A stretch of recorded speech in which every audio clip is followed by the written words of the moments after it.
आणि ऐन उन्हाळ्यामध्ये सध्या राज्यात पावसाची बरसात होते। राज्यातल्या बहुतांश भागांना अवकाळीचा फटका बसलाय। या बिनमौसम बरसातचा सर्वाधिक फटका बसलाय तो बळीराजाला। पावसानं कुठे अडचण केली आणि कुठे नुकसान केलंय याचा आढावा घेणारा पुढचा रिपोर्ट पाहूया।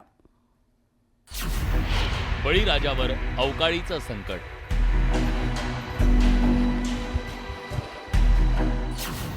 बळीराजाच्या स्वप्नाचा चिखल।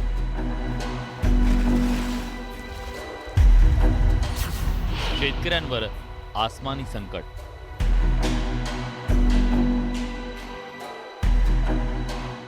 वाशिमच्या मालेगाव तालुक्यासह शिरपूर आणि इतर गावात अवकाळीमुळे झालेलं हे नुकसान। अवकाळीमुळे हळदीचा अक्षरशः चिखल झाला। या भागातील शेतकऱ्यांनी मोठ्या अपेक्षेनं हळद लावली। हळदीचं चांगलं उत्पादनही आलं, मात्र अवकाळीमुळे बळीराजाच्या अपेक्षेवर पाणी फिरलं।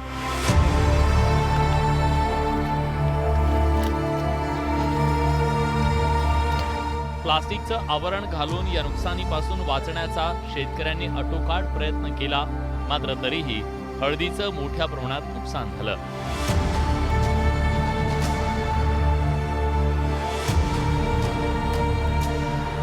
अवकाळी पावसामुळे जवळपास 50% नुकसान झालं आणि हळद उकडून जवळपास 15 दिवस झाले आणि 8-10 दिवसात ती हळद घासायला येणार होती, परंतु अवकाळी पावसामुळे ती हळद डिस्कलर झाली आणि 40 ते 50% नुकसान झालं। आज जसा पाऊस भरपूर झाला त्याच्यामुळे पावसाच्याने ते डिस्कलर हळद झालेली आहे। हळदीला डिस्कलर हळदीला 5 ते 6 हजार रुपये भाव भेटते आणि चांगल्या हळदीचे भाव आज मार्केटमध्ये 13 ते 14 हजार रुपये भाव आहे। हे जे मधातलं जे अंतर आहे पैशाचं, म्हणजे 6 हजार ते 12 हजार हे मधातलं जे डिफरन्स आहे हे आम्हाला शेतकऱ्याला, सर्व शेतकऱ्याला सरकारने मिळवून द्यावं। बुलढाणा जिल्ह्यातल्या विविध तालुक्यात अवकाळी पावसाच्या सरी कोसळल्या। अचानक काळेभोर ढग दाटून आले। काही भागात वादळी वाऱ्यासह पाऊस पडला। या पावसामुळे गहू, कांद्यासह पिकांचं आणि भाजीपाल्याचं मोठं नुकसान झालं। बीड जिल्ह्याच्या विविध भागात पावसाळ्याप्रमाणे अवकाळीच्या सरी बरसल्या। एकदम भरपूर नुकसान झालं। नुकसानमुळे वल्ली झाली, ती ज्वारी वल्ली झाली, त्याच्यामुळे झाकून ठेवली। आता काय नुकसान होतं ते पाहू। आता मार्केटला भाव नाही, काय करणार आहे म्हणून। आज आता हे अवकाळी पावसाचं शासन भरपाई करेल का? नुकसान काही भरपाई देईल का? आम्हाला काही द्यायला पाहिजे शासनाने। अवकाळी पावसामुळे जे काही नुकसान झालेलं आहे, आता ज्वारी कापणीवर आलेली होती, ही कापणीवर आलेली ज्वारी पावसामुळे लेट झाली। आता त्याच्यानंतर हे जे काळी पट पडेल, हे दाणे जे आहेत ना पूर्ण काळे पडतील ज्वारीचे, आणि हे नुकसान जे होतं आहे ह्या नुकसानासाठी आता कोण जबाबदार? शासन आम्हाला याच्यातनं काही भरपाई देईल का? कोकणात झालेल्या अवकाळी पावसामुळे बागायतदार हवालदिल झाले। आंबा आणि काजू उत्पादनावर परिणाम होणार असल्यानं बागायतदार शेतकरी धास्तावलेत।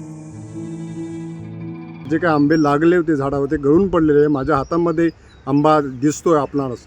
आणि सामान्य शेतकरी कर्ज काढून किंवा मेहनत करून जी वर्षभर त्याची बेगमी करतो आणि त्या बेगमीतून जे काही उत्पन्न मिळतं ते जर अवकाळी पावसामुळे गेलं तर त्याची नुकसान भरपाई म्हणून आपण कोणाकडे दाद मागायची?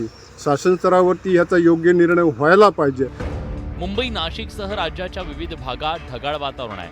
हवामान विभागानं राज्यात पुढील 4 ते 5 दिवस हलक्या ते मध्यम स्वरूपाच्या पावसाचा अंदाज वर्तवलाय। त्यामुळे बळीराजावर अवकाळीचं संकट कायम आहे।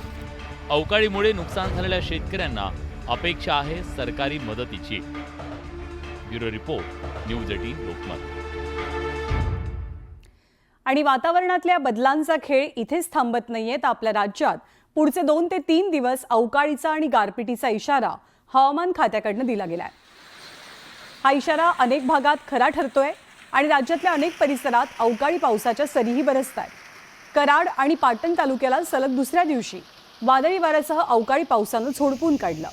सोसाट्याच्या वाऱ्यामुळे अनेक ठिकाणचे घरांवरचे पत्रेही उडाले। कराड आणि पाटण तालुक्यात गारांचा पाऊस पडलाय, तर कोल्हापूरच्या पन्हाळा परिसरातही वादळी वाऱ्यासह गारांचा पाऊस झाला। आणि आर्थिक वर्ष संपताच राज्य सरकारनं रेडी रेकनरच्या दरात मोठी वाढ केलेली असून याचा फटका अर्थातच मालमत्ता खरेदी करणाऱ्यांना बसणार आहे। महानगरपालिका क्षेत्रात 5.95% म्हणजे जवळपास 6% इतकी मोठी वाढ केली गेली आहे। तर ग्रामीण भागामध्ये 3.36% वाढ झाली आहे। राज्य सरकारनं रेडी रेकनरच्या दरात सरासरी 4% वाढ केली आहे. मुंबई वगळता अन्य महापालिका क्षेत्रात सरासरी 6% वाढ आहे. मुंबईत 3.39, पुण्यामध्ये 4.16 तर ठाण्यामध्ये 7.72% दरवाढ होते. मुंबई महानगरपालिका वगळता महापालिका क्षेत्रात सरासरी 5.95% वाढ झाली आहे. रेडी रेकनरच्या दरात वाढ केल्यामुळे मालमत्तांचे दर वधारणार असून मालमत्ता खरेदी करणाऱ्यांवरती अधिकचा ताण पडणार आहे.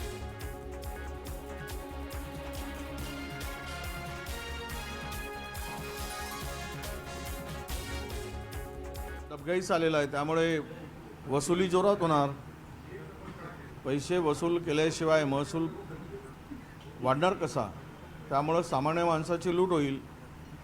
हा याच्यामध्ये गरीब आणि सामान्य माणूस भरडला जाईल. यासाठीची सगळी वाढ सुरू झालेली आहे. आगे आगे देखो क्या क्या होता है. माणसाचं 2 वेळचं जेवणही महाग होईल आणि त्याला हे सगळं टॅक्स भरता भरता त्याचं कंबरडं मोळेल. अशा प्रकारची स्थिती राज्यावर आता दूर नाही, ती परिस्थिती आलेली आहे.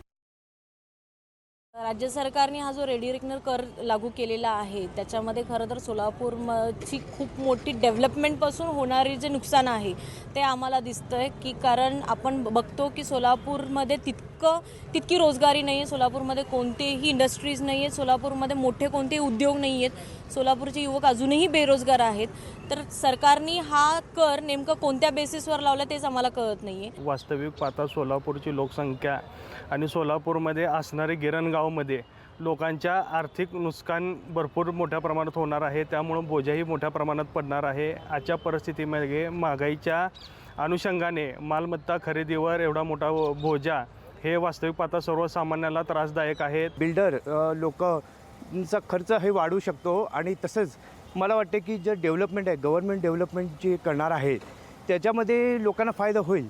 पण जे सर्वसामान्य लोक आहेत त्यांना थोडे पैसे जास्त मोजावे लागतील.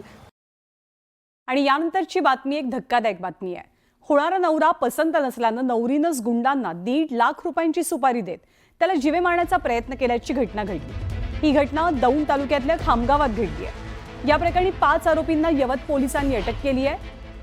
भावीवर सागर कदम हा एका हॉटेलमध्ये कुक असून सागर आणि मयुरी दांडगे यांचा विवाह होणार होता. मात्र मयुरीला सागर हा काही पसंत नव्हता. त्यामुळे तिनं सागरला जीवे मारण्याची सुपारी 1.5 लाख रुपयांना दिली.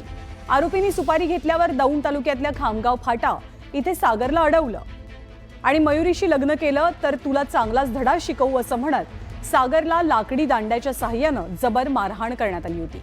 या प्रकरणी सागर कदमनं यवत पोलीस स्थानकात गुन्हा दाखल केलाय आणि यातील 5 आरोपींना अटक झालेली असून भावी वधू मयुरी ही मात्र फरार आहे. हा प्रकार एका मुलीनं तिला लग्नासाठी जो वर आलेला आहे तो तिला आवडत नसल्यामुळे त्याला